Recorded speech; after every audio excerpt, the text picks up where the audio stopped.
Anyways, गर्मी की छुट्टियाँ। तो गर्मी की छुट्टियाँ पढ़ते से हम लोगों ने असेंबल करा हमारा ग्रुप, दाल बाटी युवा मंडल। हाँ, हमको भी हमारे ग्रुप का नाम शुरुआत में थोड़ा ऐसा अजीब लग रहा था, कुछ ऐसे किसी चीज की कमी लग रही थी, तो फिर हमने दाल बाटी प्लस रायता युवा मंडल रख दिया। और हाँ, मेरे को आज तक ये बात समझ नहीं आई कि स्कूल वाले अप्रैल में स्कूल लगा के क्या कर रहे हैं। टीचर लोग तुमको एक एक चैप्टर पढ़ा देंगे अप्रैल में, और फिर जब तुम भूले भटके 2 महीने की गर्मी की छुट्टियों के बाद स्कूल आओगे। बेटा, अप्रैल में पूरा कोर्स निपटा दिया था अपन ने, आंखों आंखों में भटिंग भटिंग करके चैप्टर निपटाते, याद नहीं क्या तुमको?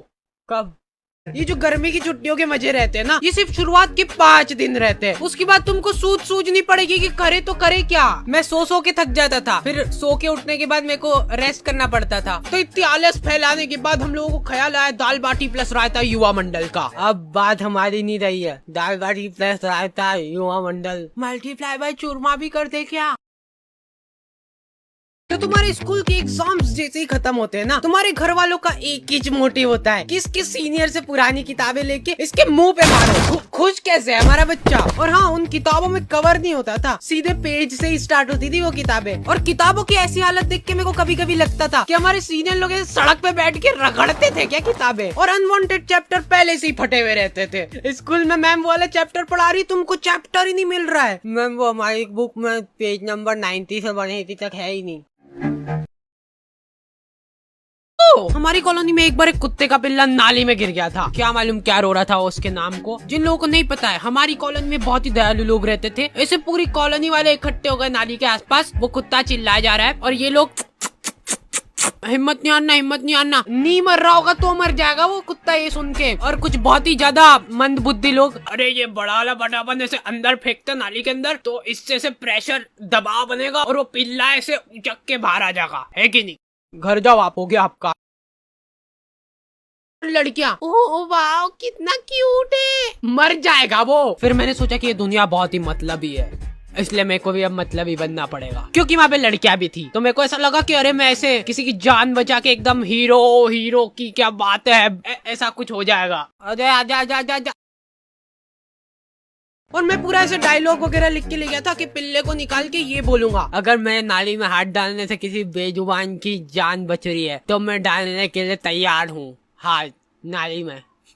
कोई सुन ही नहीं रहा है। ये डोकरा वो वीडियो रिकॉर्ड करके मेरे को व्हाट्सएप पे भेजा और लिखता है लमाओ हिंदी में। हिंदी में लमाओ लिखा है इसने। मेरे को ऐसा लगा था कि जब भी हम लोग ऐसे कॉलोनी में निकलेंगे तो लोग गाना चलाने लग जाएंगे, हीरो हीरो हीरो। नहीं, कुछ नहीं करा इन लोगों ने, ये लोग कुत्ते को अप्रिशिएट कर रहे हैं। देख, मैं बोला था ना, हिम्मत नहीं आ रही तो निकल गया ना तू।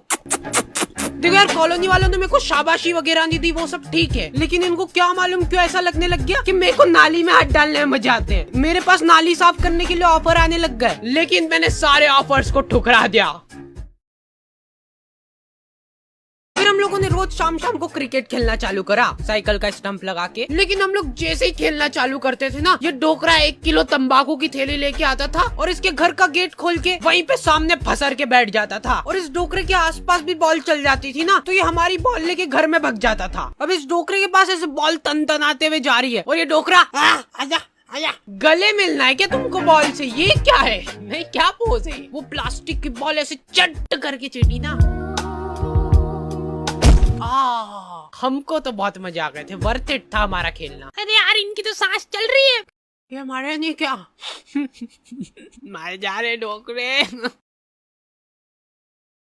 खैर, अभी तक तो हो गया मजाक मस्ती चुटकुले वगैरह, लेकिन तुम लोगों ने अभी तक मेरा इमोशनल साइड देखा नहीं है। रुमाल वगैरह रख लेना पास में सेबड़ा पोंछने के लिए।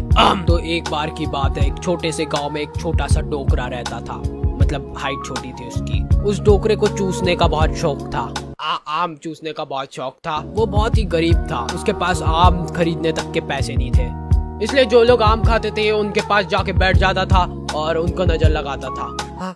आपको ही खाना आम? 2 मिनट चट निकल जैसे, आम चाहिए इनको। तो डोकरा हमेशा आम की गुठलियां समेटा करता था। 1-2 बार तो फालतू में ही लोगों ने उसको कूट दिया, ऐसे ही मजा आते थे लोगों को। फिर धीरे धीरे टाइम गुजरता गया और अचानक एक दिन वो डोकरा मर गया।